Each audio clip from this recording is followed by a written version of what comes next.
Esse é o Calangos da Ciência, o podcast de divulgação científica da Rede Biota Cerrado.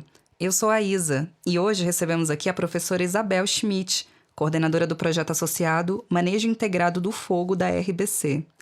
Professora, conta pra gente a sua relação com esse bioma, que é a savana mais biodiversa do mundo. Quando é que começou o seu interesse pela ecologia? Então tá, eu sou Isabel Schmidt, eu sou professora do Departamento de Ecologia aqui da UNB e eu cresci no Cerrado, estudo o Cerrado desde sempre, desde que eu comecei a graduação. E logo que eu comecei a estudar o Cerrado, o fogo já fazia parte dos meus interesses, porque tinha muita gente aqui dentro da biologia da UNB, eu fiz graduação aqui em biologia, tinha muita gente aqui estudando o fogo, os efeitos do fogo no Cerrado. Então, quando eu comecei a fazer os meus primeiros estágios, eu já fui apresentada ao fogo como um elemento que faz parte do Cerrado e como que eu poderia ajudar a estudar ele. Então, isso já se vão lá um pouco mais de 20 anos.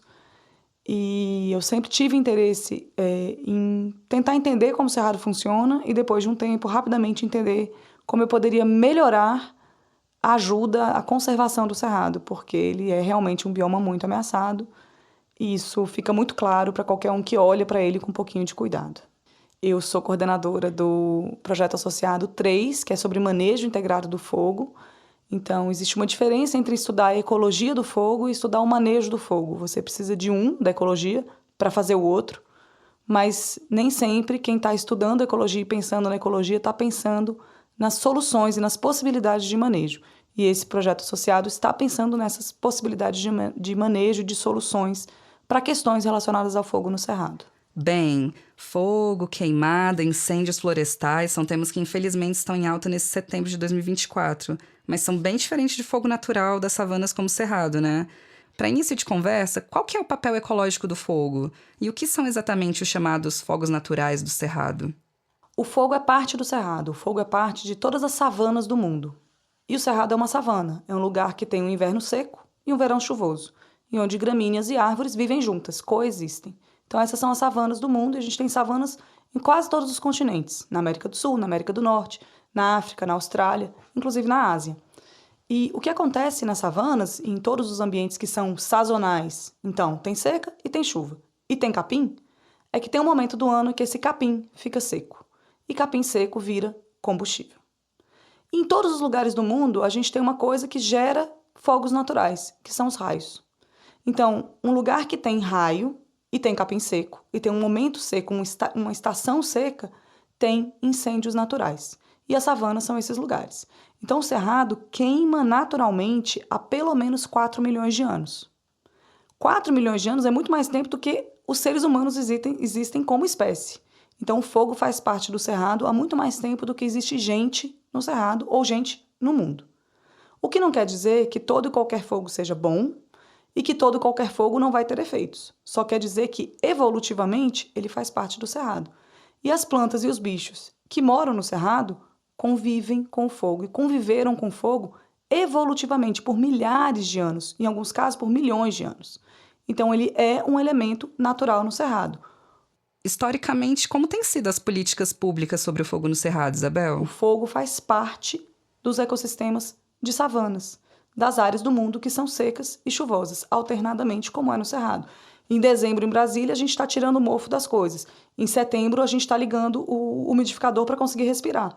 É um ambiente sazonal. E os bichos e as plantas que moram no ambiente sazonal convivem com essa alternância. O que acontece? O fogo é um elemento muito poderoso e ele pode ser muito destruidor.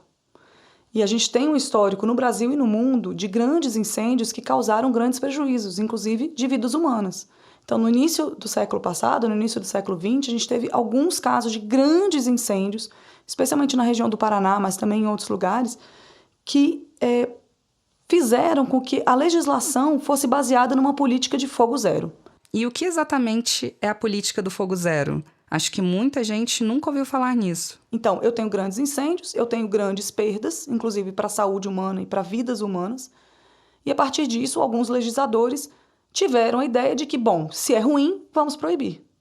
E isso foi feito em muitos lugares do mundo. A gente tem um legado colonial da Europa que vinha com vários países na Europa com políticas de fogo zero. E a gente adotou essa política de fogo zero no Brasil mesmo nos lugares onde o fogo faz parte evolutivamente. Então, eu tenho 4 milhões de anos de fogo no Cerrado, mas eu, ser humano, ser humano legislador, cheguei aqui faz 50, 100 anos e decidi que não pode mais ter fogo. E aí, essa é a origem da política do fogo zero. Então, claro que o fogo é ruim, claro que o fogo é destruidor. E aí, a melhor solução que acharam foi, não, vamos proibir, porque a gente fica sem fogo. Esqueceram de conversar com a natureza. Esqueceram de conversar que um lugar que evoluiu com fogo vai ter incêndios periódicos, mesmo que a gente não tenha incêndios humanos, que a gente tenha humanos começando fogo. A gente vai ter sempre raios e a gente vai continuar tendo os capins secos do cerrado. Quando a gente tiver cerrado conservado, que é uma coisa importante. Inclusive, por exemplo, para a produção de água. Às vezes a gente fala assim, o cerrado não importa, eu não gosto do cerrado, mas a água que você bebe vem do cerrado. Então a gente precisa que o cerrado continue existindo para a gente ter o que a gente chama desses serviços ecossistêmicos, inclusive água. Então, onde tem cerrado, tem capim seco. Onde tem capim seco e raio, pode ter fogo. Então, a política do fogo zero foi, não, finge que não tem fogo no cerrado e ninguém mais pode botar fogo. Esqueceram de conversar com a natureza, esqueceram de conversar com seres humanos que moram no cerrado há muitos anos. Então, a gente tem seres humanos no cerrado há pelo menos 7 ou 8 mil anos. E a existência das pessoas em qualquer lugar do mundo, ela está associada ao uso do fogo. Desde os primórdios da humanidade até a agricultura que a gente chama até agricultura, que a gente tem hoje em dia uma agricultura de pequena escala, agricultura familiar, em quase todos os lugares do mundo, ela é associada ao uso do fogo. Então o fogo tem uma importância cultural enorme para os seres humanos e para os seres humanos que sempre habitaram o Cerrado nos últimos poucos milhares de anos. A gente não está aqui há tanto tempo.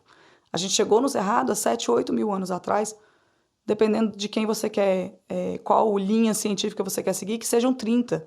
Mas é muito pouco tempo. 30 mil anos numa escala de 4 milhões que a gente sabe que a gente tem cerrado aqui. É uma parte muito pequenininha. O uso do fogo faz parte da evolução humana, mas o manejo desse fogo não é algo tão falado. Você poderia dizer quais são as outras maneiras de uso do fogo? Os seres humanos sempre usaram fogo, em todos os lugares que eles viveram. Nas savanas, eles usam fogo tanto para agricultura, mas também para manejar a paisagem, para evitar grandes incêndios. Então, a gente tem uso tradicional de fogo para evitar grande incêndio, porque é um lugar que incendeia naturalmente. Então, quando o ser humano passa a manejar esse lugar e fala, eu vou escolher aonde vai ter fogo, ele passa a moldar o ambiente para conseguir viver nesse ambiente sem grandes percalços ou grandes perdas de ter grandes incêndios. O fogo também é usado, por exemplo, para caçar. Muitas etnias indígenas brasileiras usam o fogo para caçar de duas formas. Uma é a forma direta, né? Eu vou matar os animais com o fogo. Esse faz um fogo que circula a área onde tem muitos animais e os animais acabam morrendo porque morrem durante aquela queimada.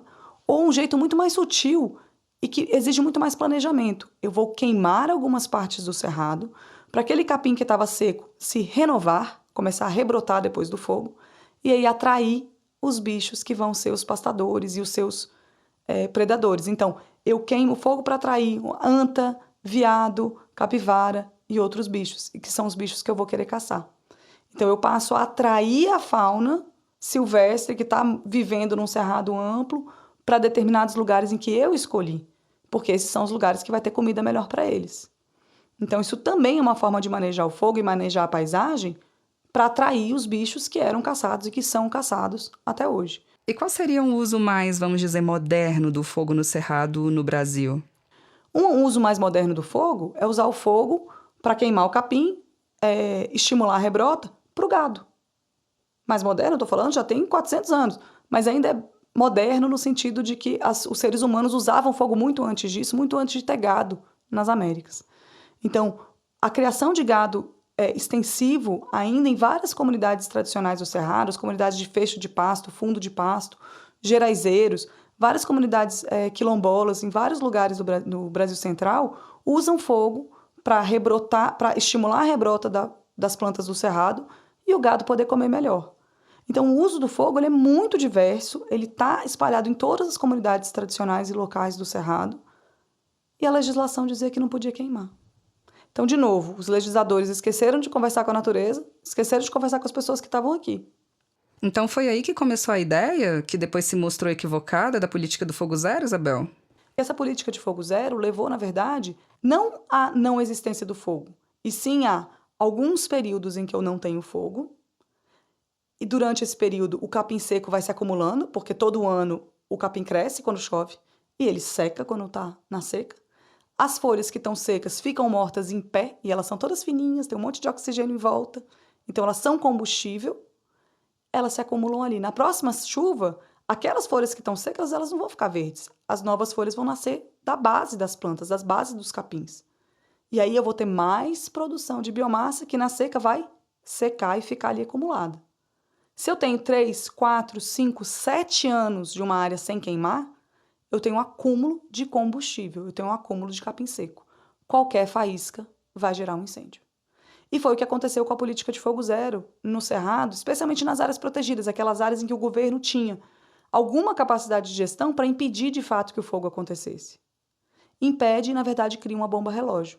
Então, se a gente olhar o histórico de fogo, de ocorrência de fogo nas áreas protegidas no Brasil Central, a gente tem essa alternância. 5, 6, 7 anos sem queimar e, de repente, um grande incêndio que queima. Às vezes, uma unidade de conservação inteira de uma vez só.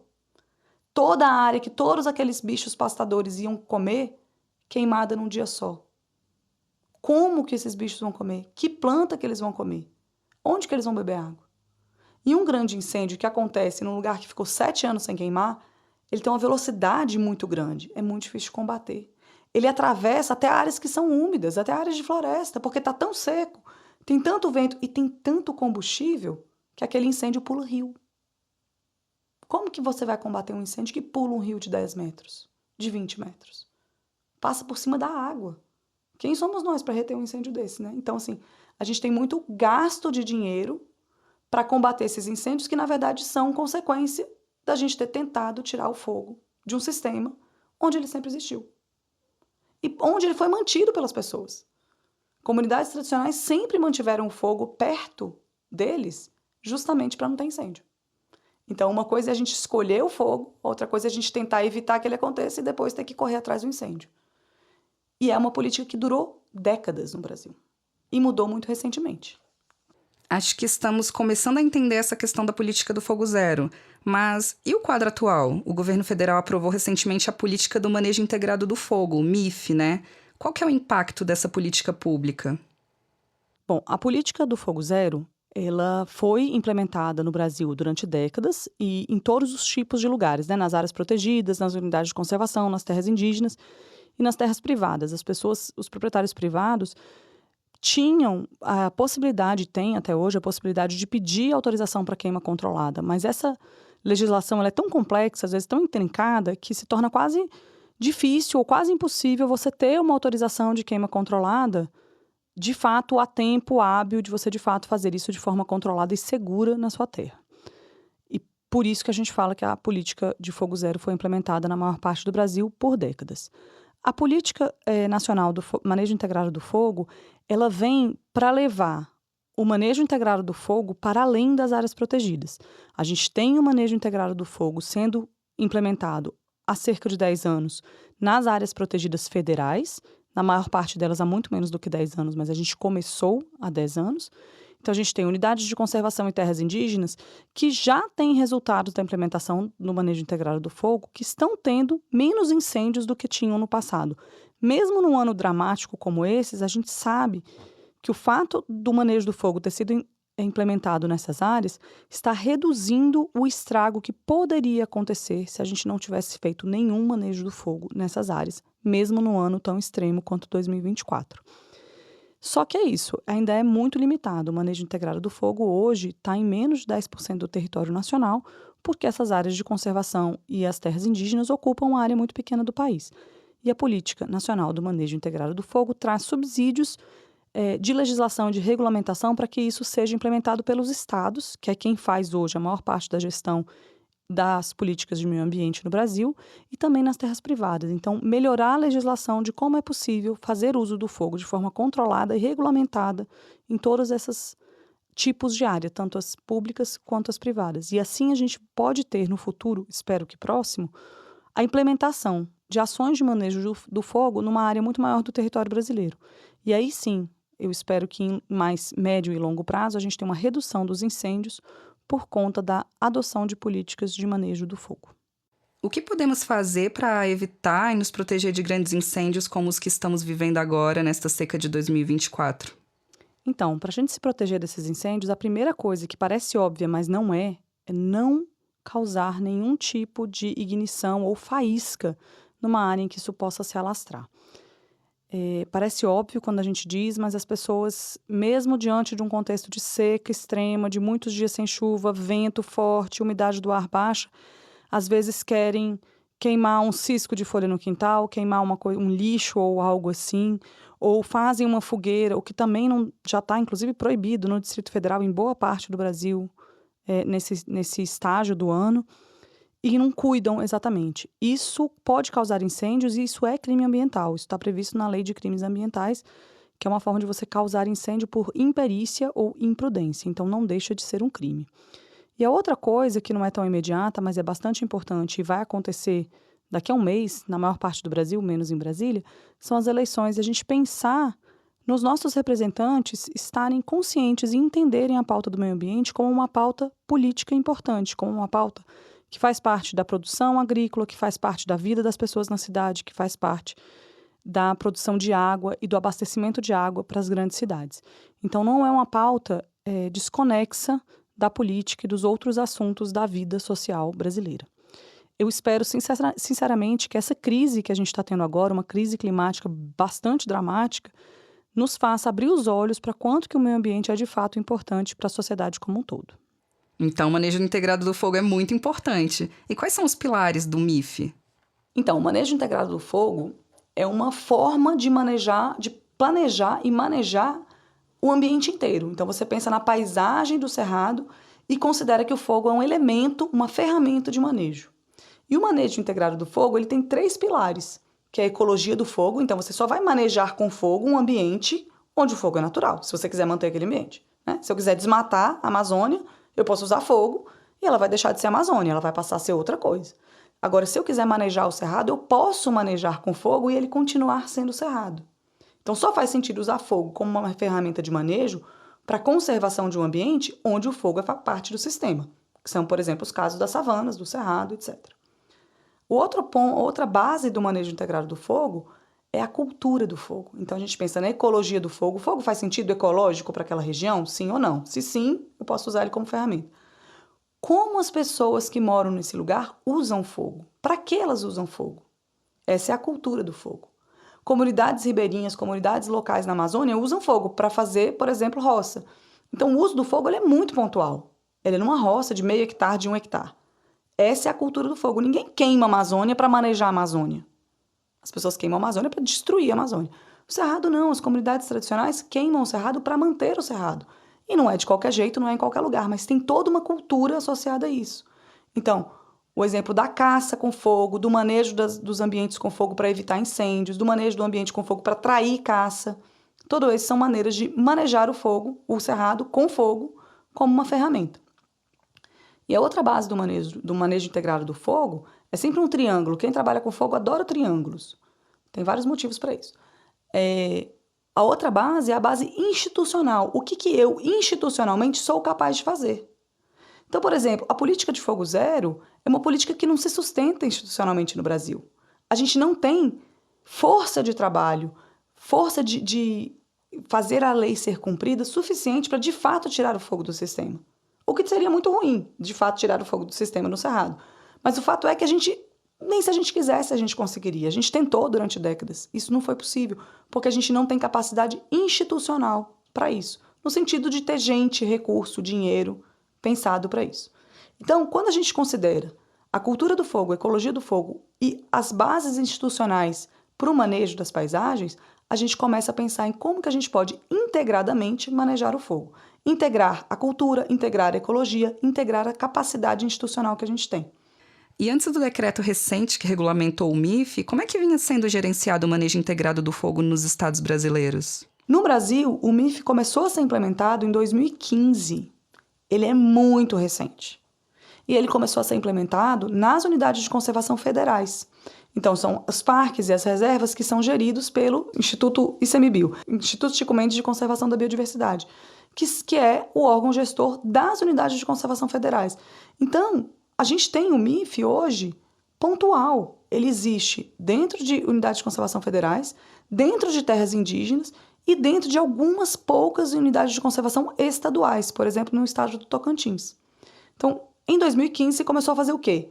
Com base nessa lógica do manejo integrado do fogo, como que a gente faz para diminuir conflitos entre moradores do entorno e do interior das unidades de conservação e os órgãos gestores? Diminuir a ocorrência de grandes incêndios, especialmente aqueles que acontecem no final da estação seca, que são os mais difíceis de controlar. Associado a isso, diminuir custo de combate a incêndio. Como é que funciona isso? E qual é o custo de apagar um grande incêndio florestal? Um grande incêndio, dependendo de onde ele está, ele gasta milhões de reais em uma semana. Um voo de helicóptero para levar uma brigada custa R$8.000 por hora. Um voo de avião que está levando água custa daí para mais por hora. Com o dinheiro que você gasta em um dia para fazer um combate, você poderia ter feito o manejo o ano inteiro, empregando dezenas de pessoas.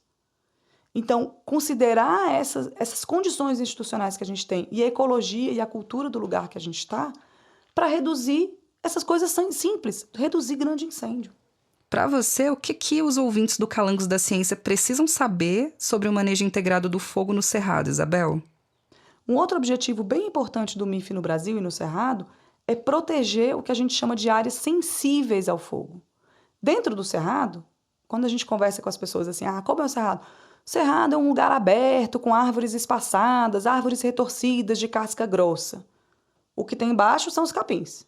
A gente às vezes não fala, né? A gente pensa só em árvore. Os capins e as ervas do Cerrado são as mais diversas de todas e que têm mais espécies. E elas que fazem o fogo acontecer mais. No meio do Cerrado, quem vai para a cachoeira sabe disso, no meio do Cerrado tem um monte de rio. Em volta dos rios a gente tem as matas de galeria. Essas matas de galeria, elas na verdade, elas estão nesse lugar que é seco, que passa 3, 4, 5 meses sem chover, mas elas não sofrem de falta de água, porque elas estão pertinho da água. Então, as plantas que estão lá não têm as características das árvores do cerrado das áreas mais secas, das áreas savânicas e campestres. Elas não têm casca grossa. Elas não evoluíram com fogo. Quando cai um raio no meio de uma mata de galeria, ele queima 1 ou 2 árvores, ele faz uma cicatriz de fogo de uns 10 metros. Ele não vira um incêndio. Então, as plantas da mata de galeria, elas não evoluíram com fogo, elas não conhecem fogo. A verdade é, evolutivamente, elas nunca viram esse negócio. Então, elas não têm características evolutivas que permitem a elas sobreviver a um fogo. Quando a gente faz essa política de fogo zero, de não deixar ter fogo, não deixar ter fogo, não deixar ter fogo, a gente cria essa bomba relógio, e quando o fogo vem, ele se espalha e ele atravessa até as matas de galeria, ele pula o rio. Então, ele pega árvores e outras plantas que não conviveram com fogo e que morrem com fogo. Que exemplo do uso do MIF você pode ilustrar aqui pra gente? No incêndio grande de 2017, na Chapada dos Veadeiros, em algumas matas de galeria, a gente teve mortalidade de árvores adultas perto de 90%. E se você pegar uma mata e passar um trator em cima? Se você olhar a imagem, se a gente fez foto aérea de drone, parece que passou um trator. Se você falar, não, foi só fogo. Foi um incêndio horroroso, porque a área estava 7 anos sem queimar. E eram condições extremas, muito vento, muito seco, então o fogo veio com muita força, ele atravessou um lugar que naturalmente ele nem ocorreria. Então, um dos objetivos do manejo integrado do fogo no Cerrado é proteger esses lugares. É mapear e falar, aqui eu tenho áreas que não devem queimar nunca. Como que eu manejo a minha paisagem toda para evitar que essas áreas que são sensíveis ao fogo, que vão morrer se queimarem, como é que eu faço para proteger elas? E isso tem a ver com usar fogo em outros lugares. Usar fogo nas áreas de campo e de savana, que é onde o fogo não faz um estrago tão grande. A cada ano as notícias sobre os incêndios que acontecem no bioma são assustadoras mesmo. Dados do IPAM, Instituto de Pesquisa Ambiental da Amazônia, que saíram no Dia do Cerrado, apontam que 88 milhões de hectares de cerrado foram queimados entre 1985 e 2023, numa média de 9,5 milhões de hectares todos os anos. Isso equivale a 43% de toda a sua extensão. Números que, inclusive, superam os índices da Amazônia, que queimou 7,1 milhões de hectares anualmente. Informações essas que a gente não faz ideia da proporção ou simplesmente desconhece. Mas, Isabel, quando estamos pensando sobre essa cultura do fogo, existem termos não tão comuns. e que fazem parte apenas do mundo de quem trabalha pela conservação do cerrado ou então daqueles que vivem em sítios e fazendas. Eu tô falando da queima prescrita, por exemplo, que também é chamada de aceiro e que serve para conter incêndios durante a estiagem, né? Você explica isso pra gente melhor? Exatamente. A queima prescrita, ela é uma ferramenta dentro do manejo integrado do fogo. Então, eu planejando o meu ambiente como um todo, entendendo toda a paisagem, entendendo todo o contexto, entendendo quais são os usos do fogo, eu passo a usar o fogo também. E eu faço isso o nome prescrito é como se fosse um remédio. Então, eu prescrevo uma determinada queima em lugares escolhidos, em épocas escolhidas, às vezes até no horário escolhido, né? Porque eu vou decidir, eu quero um fogo com qual comportamento? Como que eu quero que seja o meu fogo? Eu quero que ele seja um fogo mais brando, então eu preciso fazer isso num momento que está com menos vento, com uma umidade relativa mais alta, com a temperatura mais baixa. Não, eu quero um fogo que ele corra mais rápido, porque eu quero que ele gaste esse combustível que está aqui acumulado. Então, eu vou fazer quando ele está um pouquinho mais seco, um pouquinho mais quente, mas dentro de um limite de segurança. As queimas prescritas, elas são essa ferramenta e elas são feitas, elas são iniciadas. E se você fizer certo, você não precisa apagar aquele fogo, ele apaga sozinho. Em vários países do mundo, as queimas prescritas são feitas a partir de um helicóptero.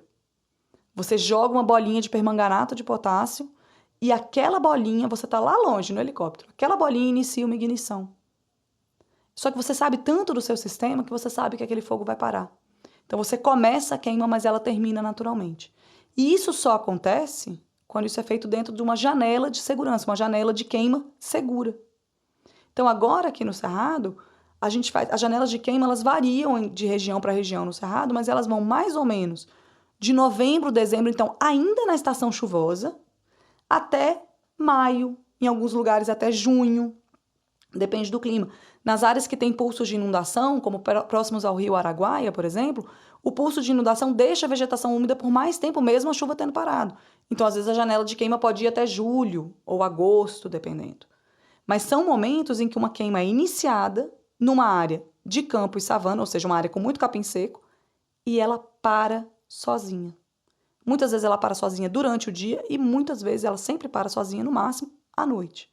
Então, a janela de queima, ela funciona esse período em que você tem segurança de iniciar queimas com dia, hora, local escolhidos e ela vai consumir o combustível em alguns lugares, manejar paisagens de alguns lugares sem precisar ser apagada. Então, ela vai queimar literalmente só o combustível seco. As plantas que ainda estão com folhas verdes não são consumidas na maior parte dessas queimas. O efeito disso para a vegetação é muito mais brando do que um incêndio de final de estação seca. Então, você queima o mesmo lugar em maio ou em abril, e esse mesmo lugar, se ele tivesse queimado em setembro, você teria uma mortalidade de árvores muito maior em setembro, mesmo árvores que convivem com fogo evolutivamente. O fogo causa mortalidade, né? O fogo é uma coisa impactante, ele é um distúrbio impactante. Só que o tamanho do impacto dele varia muito ao longo do tempo. Então, se você faz isso, uma queima branda, em maio você queima às vezes 100 hectares e você não mata árvore nenhuma. O mesmo fogo que você começasse em setembro, ele ia queimar 10.000 hectares. Ia atravessar 3 matas de galeria e queimar um monte de coisa no meio do caminho, matar um monte de coisa, inclusive alguns animais. Sim, o fogo impacta sobretudo nos incêndios criminosos que colocam em risco a biodiversidade local. Alguns deles são bem dramáticos, e é exatamente o que estamos vendo agora.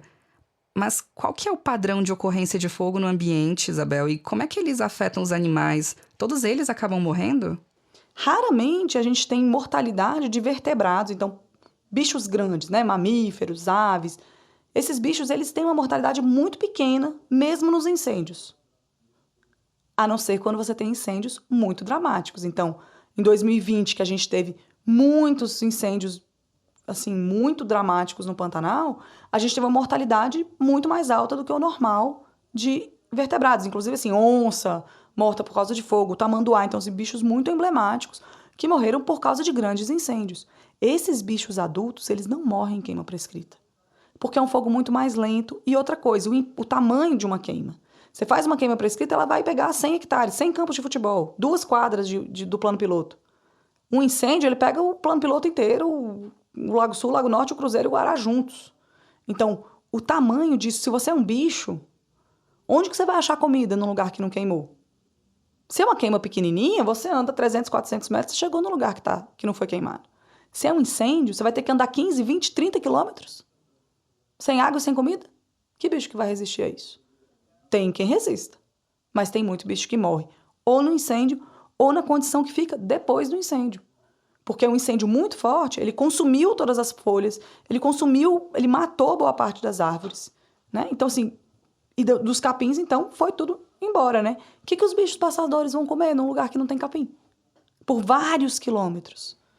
E o que é possível fazer para evitar situações como essa que você acabou de falar? Então, é isso, é você mudar o padrão da ocorrência de fogo no ambiente. Um lugar que você tem queimas, incêndios gigantescos, para um lugar que você tem pequenas queimas. Isso faz o que a gente chama de mosaico, é como se fosse uma colcha. Você pega uma colcha de uma cama, cada pedacinho da sua colcha tem uma cor. Você pega uma área protegida, cada lugar tem um histórico de queima. Tem um lugar que não queimou faz 20 anos, mas tem um lugar que queimou há 6 meses. Tem um lugar que vai queimar no ano que vem. Então, é um ambiente que fica todo diferente. O cerrado já é um mosaico naturalmente, né? As vegetações são diferentes dentro do cerrado. Então, é você inserir também o histórico de queima como uma variação dentro desse ambiente. Isabel, conta pra gente agora sobre o projeto associado da RBC. Como é que está acontecendo esse trabalho de pesquisa? Tá, então, o que a gente está fazendo dentro do projeto associado é acompanhar algumas áreas onde o manejo de fogo está em implementação. Tá? Quem implementa o manejo de fogo são as agências governamentais de manejo das áreas protegidas. Então, nas terras indígenas brasileiras, quem faz manejo de fogo é o Previfogo, IBAMA, e nas unidades de conservação federais é o ICMBio. Dentro das unidades estaduais, alguns estados já conseguem fazer isso, são as agências, as que a gente chama de OEMAs, né? Organizações Estaduais de Meio Ambiente. Então, por exemplo, no Tocantins, quem faz manejo de fogo no Parque Estadual do Jalapão, por exemplo, que é um parque muito famoso, é o Naturatins, tá? Poucos estados brasileiros fazem isso ainda. Por exemplo, o GDF não faz. As poucas queimas prescritas que a gente tem aqui dentro do Distrito Federal, nas unidades de conservação distritais, são feitas em associação com o ICMBio. Há pouco tempo atrás, esse ano de 2024, o ICMBio, a Brigada do Parque Nacional de Brasília, fez uma queima prescrita na EZCAI, na Estação Ecológica de Águas Emendadas, que é uma área protegida do governo do Distrito Federal. Enfim, então tem essas associações. O que a gente está fazendo dentro do projeto associado? A gente está acompanhando essas áreas e entendendo os efeitos desse regime de queima em mosaicos, né, de históricos de queimas diferentes, na biodiversidade. Então, a gente está pegando um ambiente que está sendo manejado, e a gente tem 4 áreas de maior interesse. 2 delas têm o manejo integrado do fogo há quase 10 anos, foram das primeiras a fazer o manejo integrado do fogo, que são uma no Maranhão e uma no Tocantins, e as outras 2, que são no Mato Grosso, são áreas que estão há menos tempo fazendo manejo integrado do fogo, mas que já tem um mosaico na paisagem de históricos de queima. Então, o que a gente vai fazer ali dentro primeiro, mapear muito bem como foi o histórico de fogo em cada uma dessas áreas anteriormente, né, nos últimos 20 anos. A gente faz isso por imagem de satélite e classifica quando foi o fogo, se foi um fogo de agosto, se foi um fogo de maio. A gente não sabe exatamente como foi esse fogo, né? Mas a gente já sabe que fogo em época diferente tem efeito diferente. Então, a gente vai mapear isso com mais de 20 anos de histórico usando satélites e também vai fazer algumas campanhas de campo para amostrar a biodiversidade nesses lugares. E, às vezes, amostrar, por exemplo, qual é o formato da árvore. A árvore está ali ou não está? Uma coisa é a árvore estar ali, a outra coisa é ser um piquezeiro de 10 metros de altura que vai te dar 5 quilos de piqui, ou ser um piquezeiro baixinho, pequenininho, que está ali sofrendo para sobreviver e não tem piqui nenhum. Porque ele está ali tomando fogo na cabeça todo setembro, passa fogo em cima dele. Aí não vai ter piqui. Tem um trabalho que a gente fez nas terras indígenas com o Previfogo, que a gente viu exatamente isso. Nas áreas que tinham muito incêndio, a produção de frutos do cerrado era baixíssima. E nas áreas que a gente fazia queimas prescritas, a produção de frutos melhora. Por quê? Porque as árvores não estão mais submetidas a incêndios. Até passa um fogo ali, mas passa um fogo mais brando. E a gente viu, por exemplo, produção de piqui. Eu estou falando de piqui, não é à toa, não. A gente tem dados disso. Onde tem incêndio, não tem tanto piqui. Isso é uma coisa importantíssima. Para quem gosta de piqui no cerrado, como é que a gente vai fazer sem piqui? E uma mensagem que você daria para as pessoas que vivem em regiões de cerrado, Isabel, qual seria? Uma coisa importante para todo mundo que mora no cerrado é, primeiro, a gente aceitar que a gente mora num lugar sazonal e conviver com esse lugar. saber que a gente mora num lugar que vai ser seco em alguns períodos do ano e vai ser úmido em outros períodos do ano. E entender que muitas coisas não se resolvem com fogo. Então, resto de árvore, resto de folha, resto de galho, isso não é lixo, para começar. E segundo, que você não vai resolver seu lixo usando fogo, isso inclusive é proibido. Então, o fogo é bom para o cerrado, em determinadas condições, em determinados lugares, em determinadas épocas. E é preciso muito conhecimento para isso. E tem o conhecimento científico, o conhecimento técnico institucional e tem o conhecimento tradicional. Então, a gente tem vários tipos de conhecimento que, nesse caso, eles concordam plenamente. Né? Nenhuma comunidade tradicional do Cerrado começa um fogo sem cuidado em setembro. Se isso é feito, é porque a pessoa está sendo perseguida para não usar fogo. Então, ela está sendo criminalizada e está deixando de usar o que ela sabe. Então, se a gente vive no Cerrado, mas a gente não está entendendo tanto assim da dinâmica dele, talvez não usar o fogo seja a nossa melhor forma. Lidar com o fato de que as folhas secam e caem, usa ela de adubo. Né? Mexe com o seu sistema para fazer o seu sistema andar junto com você. Você está no sistema sazonal. Vai ter períodos do ano em que vai ser muito seco e vai ter períodos do ano em que vai ser muito úmido. Como que você lida com a vantagem desses dois momentos do ano? Né? Então, entender o lugar que você está e não achar que eu vou lidar com isso aqui porque isso aqui eu não quero. Né? Isso é uma coisa que a gente faz muito. Eu não quero, eu vou tacar fogo. Isso é muito perigoso num lugar que fica muito seco.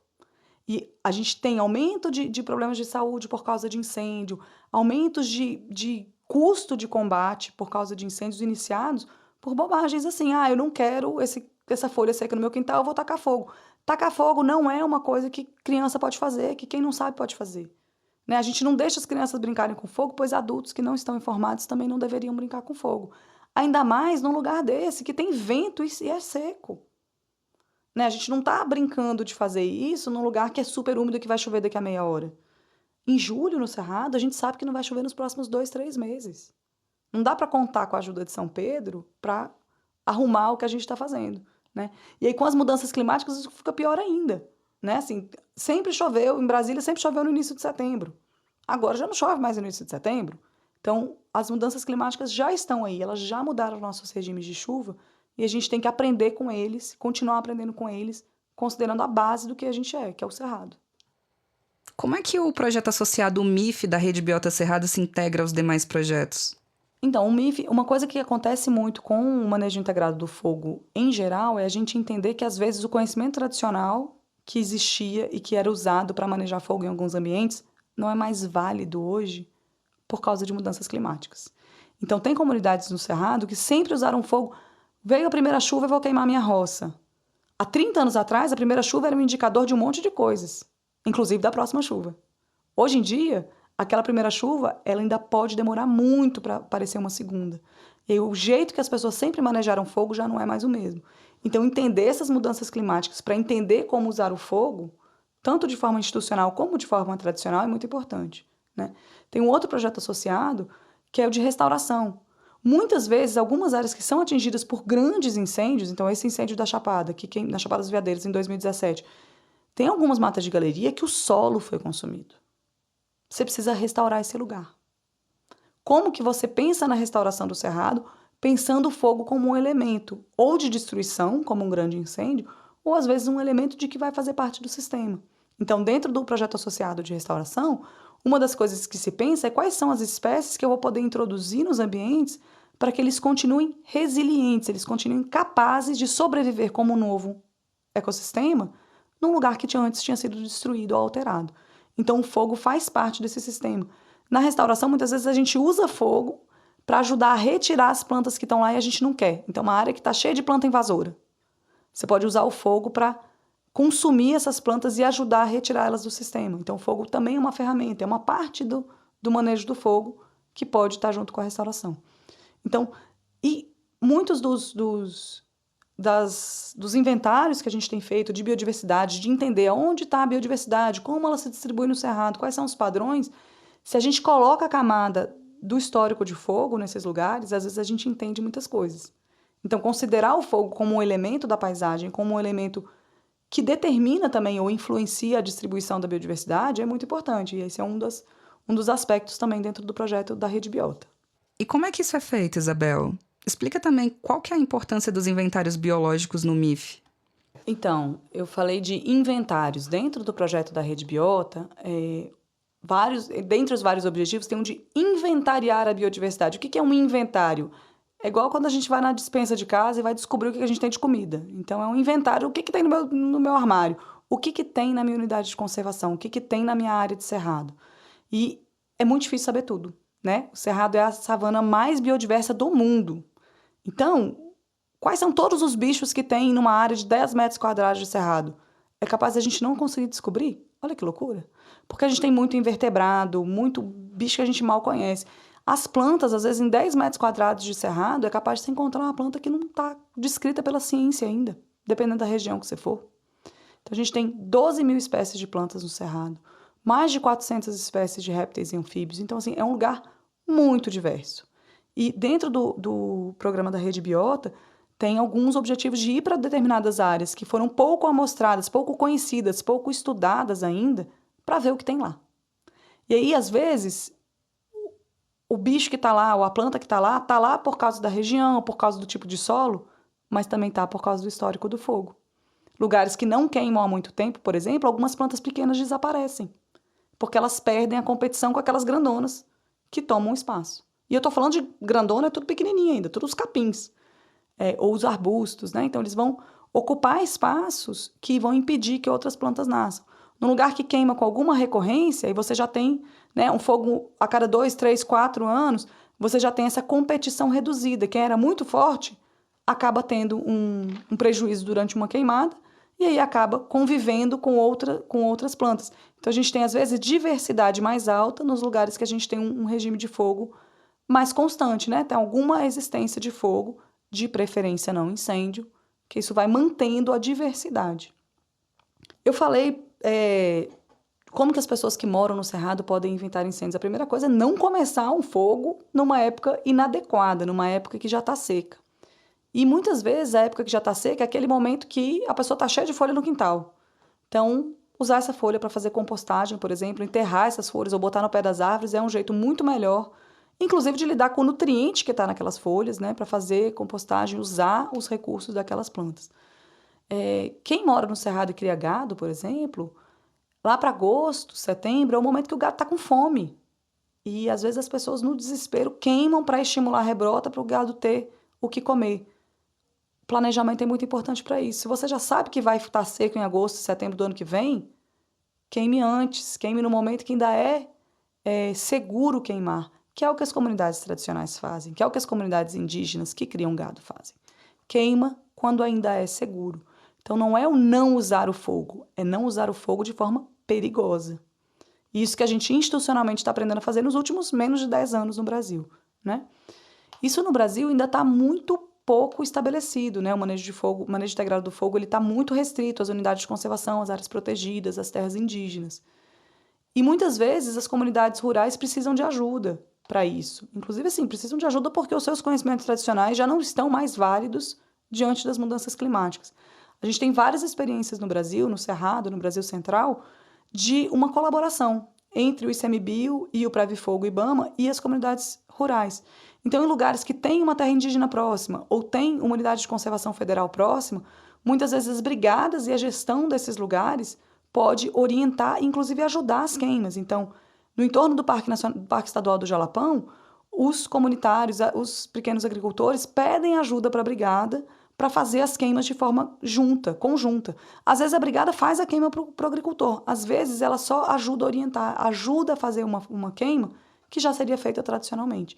Às vezes, trazendo equipamento, tipo trazendo abafador, trazendo soprador, você aumenta a capacidade das comunidades em manter aqueles fogos que são necessários de forma controlada.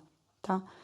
Pensando nisso, recentemente, esse ano, a UNB, em parceria com o Previfogo, em parceria com o ISPN, que é o Instituto Sociedade, População e Natureza, fez uma cartilha de como fazer planos de manejo integrado do fogo para comunidades tradicionais e rurais. Então, essa cartilha está disponível na internet, tanto no site do IBAMA, quanto no site do ISPN, e o objetivo é esse, ela é bem ilustrada, cheia de fotos, cheia de passo a passo, exatamente para ajudar as pessoas a tomar boas decisões, fazer bons planejamentos e, eventualmente, procurar grupos que possam lhe ajudar em cada região.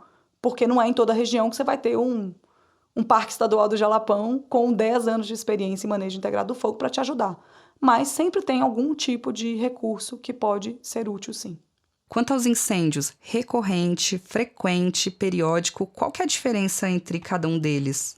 Não são só nomes diferentes que eu fui procurando qual que era o melhor.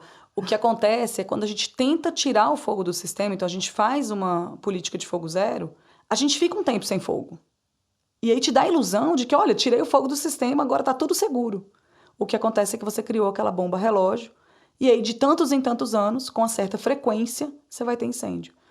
No Parque Nacional de Brasília, por exemplo, a gente teve grandes incêndios mais ou menos entre 5 e 7 anos, em alguns lugares. Parque Nacional de Emas é isso, de 6 a 8, 10 anos antes de implementar as ações de manejo integrado do fogo, a cada 6 ou 8 anos, torrava o parque inteiro. Parque Nacional de Emas é a maior área de cerrado no sudoeste goiano. Em volta é só agronegócio. Aonde que os bichos que moram dentro do Parque Nacional de Emas vão depois de um incêndio que consome 90% do parque? Só tem solo exposto na agricultura nessa época. Não tem nem um pé de planta para comer, nem soja, nem milho, nem sorgo, nem de cerrado. Então, são lugares que, para a gente conseguir conservar o cerrado como um todo, a gente precisa fazer esse histórico de fogo ser diferente. Não pode ser sem fogo um tempão e depois com incêndio todo de uma vez só. A gente tem que criar esses mosaicos. Isabel, ficamos muito felizes com a sua presença aqui hoje. Que bom ter essa aula sobre o manejo integrado do fogo. É incrível aprender um pouco sobre a cultura do fogo e ficamos aqui para os próximos episódios. Esse é o Calangos da Ciência, o seu podcast sobre o Cerrado. Nos vemos no próximo episódio. Não esqueça de nos acompanhar nas nossas redes, @RedeBiotaCerrado. O link tá na descrição desse episódio. Nem tudo que é torto é errado. Veja as pernas do Garrincha e as árvores do Cerrado. Voz e poemas de Nicolas Ber e a música de Juraildes da Cruz. O podcast Calangos da Ciência é um produto da Rede Biota Cerrado com apoio do CNPq por meio dos programas INCT e PPBio. Esse episódio contou com a participação de Isabel Schmidt, professora do Departamento de Ecologia e do Programa de Pós-Graduação em Ecologia da Universidade de Brasília. Com o roteiro escrito por mim, Isabela Ludovichac, captação e edição de Frederico Balduino, Vitor Crescenzio e Vinícius Só Onda Boa. Supervisão de Marlise Brenol e Johnny Moura.